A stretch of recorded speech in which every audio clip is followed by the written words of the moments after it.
पिता की वर्तमान आयु पुत्र की वर्तमान आयु की 4 गुना है। क्या बोला? पिता की वर्तमान आयु पुत्र की वर्तमान आयु की 4 गुनी है। 5 वर्ष बाद पिता की आयु पुत्र की आयु की 3 गुनी हो जाती है। तो वर्तमान आयु ज्ञात कीजिए।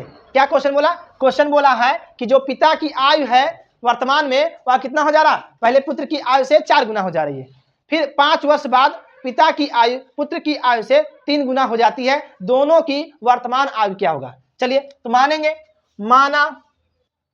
माना पुत्र की वर्तमान आयु कितना है? बोलेंगे x वर्ष मान लेते हैं। फिर क्या बोलेंगे? पिता की वर्तमान आयु कितना मान लिए हम लोग? y वर्ष मान लिए। तो क्या बोला?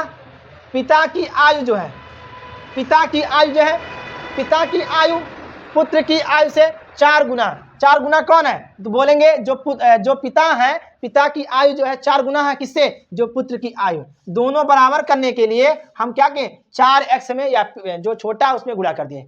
फिर आगे बढ़ते हैं। फिर क्या बोला? ये समीकरण यहां से पहला बना लेते हैं। तो दूसरा समीकरण बनाएंगे।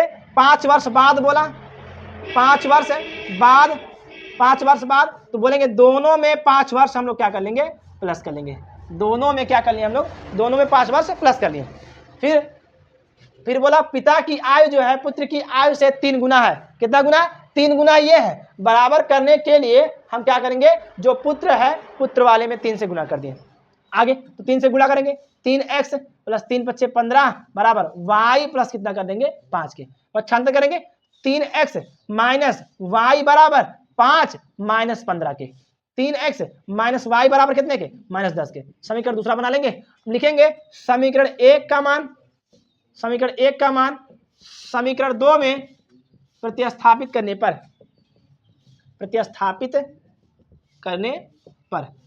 करेंगे तो बोलेंगे 3x माइनस y का वैल्यू कितना? बोलेंगे 4x बराबर कितने के? -10 के। 4x में से 3x घटाएंगे तो -x बराबर कितने के? -10 के। माइनस से माइनस कट गया, x बराबर कितना हो गया? 10 वर्ष हो गया। आगे कितना बोलेंगे? फिर क्या? जो पिता वाला निकालो तो y बराबर कितना दिया है? y बराबर कितना? 4x के। तो y बराबर कितना होगा? 4 × 10 के। तो y बराबर कितना होगा? 4 दाम में 40 के। ये हो गया। तो बोलेंगे ये हो गया पुत्र का हो गया एज, ये क्या हो गया? पिता की एज हो गया। तो अगर बोलेंगे तो जो पिता है अगर पिता 40 वर्ष का होगा, तो पुत्र कितना हो जाएगा? 10 वर्ष का हो जाएगा।